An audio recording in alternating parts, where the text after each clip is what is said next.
Bienvenue dans le journal du trader de ce jeudi 21 août. On ouvre avec le Forex. Un rebond du GBP/USD est favorisé en cas de forte vente au détail au Royaume-Uni.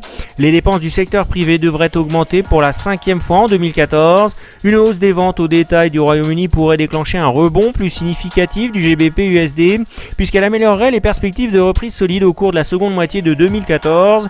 Les dissensions grandissantes au sein de la Banque d'Angleterre BOE devraient continuer à soutenir les prévisions entourant les taux d'intérêt, comme la Banque centrale estime que l'excédent de capacité de l'économie britannique diminue. Le relâchement des tensions sur les prix, l'amélioration en cours du marché du travail et une nette hausse des dépenses des ménages pourraient déclencher un rebond significatif du GBP/USD puisqu'elle augmenterait la pression poussant la BOE à normaliser sa politique monétaire plus tôt que prévu. Toutefois, la croissance des salaires en sourdine et la faiblesse persistante de l'économie réelle pourraient peser sur la consommation privée et un mauvais résultat serait susceptible d'alimenter un nouveau recul de la livre sterling. Le recul de la demande de textiles, de vêtements et de chaussures a contribué à ces données plus faibles que prévu. Ce résultat maussade a pesé sur la livre et le GBP/USD a reculé sous les seuils des 1,7000.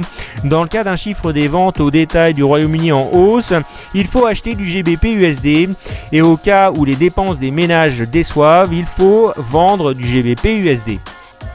Au Limex, le pétrole a terminé en nette hausse, une séance en dents de scie portée par l'annonce d'une baisse marquée des stocks de brut aux États-Unis la semaine dernière.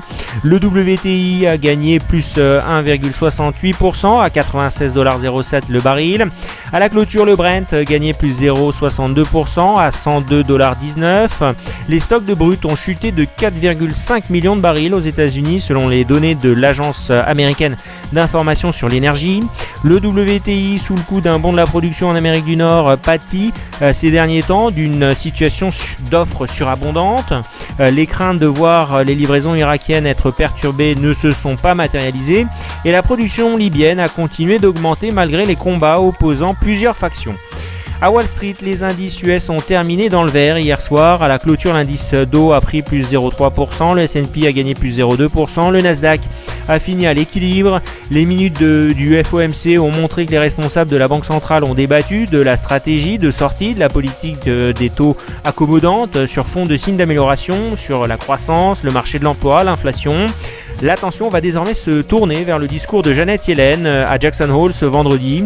La Fed a d'autant plus concentré l'attention qu'aucune donnée économique majeure n'était attendue ce mercredi aux États-Unis, à part les stocks hebdomadaires de pétrole brut qui sont parus en baisse de 4,5 millions de barils.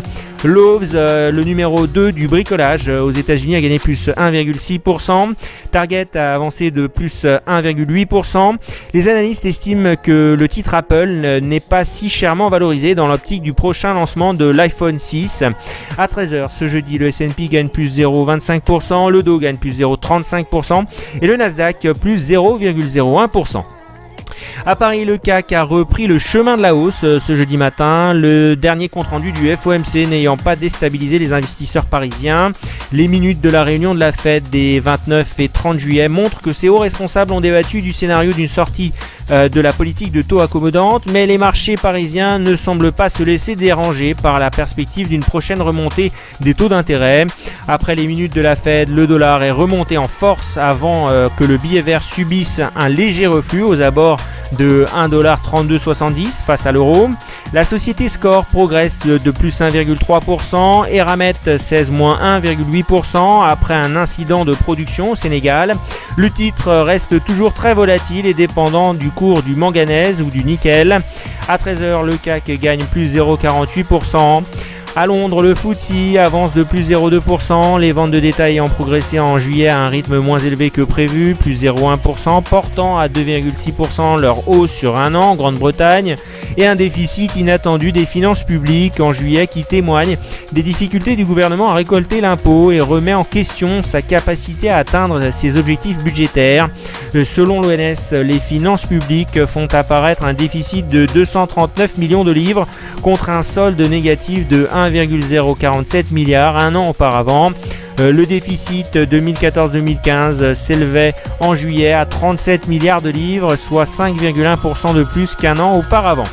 À Tokyo, le Nikkei a fini en hausse de plus 0,85% ce jeudi et le Topix a pris plus 0,9%, soutenu par l'accélération de l'activité manufacturière au Japon en août et par les minutes de la Fed qui ont entraîné un recul du yen face au dollar, profitant aux valeurs exportatrices.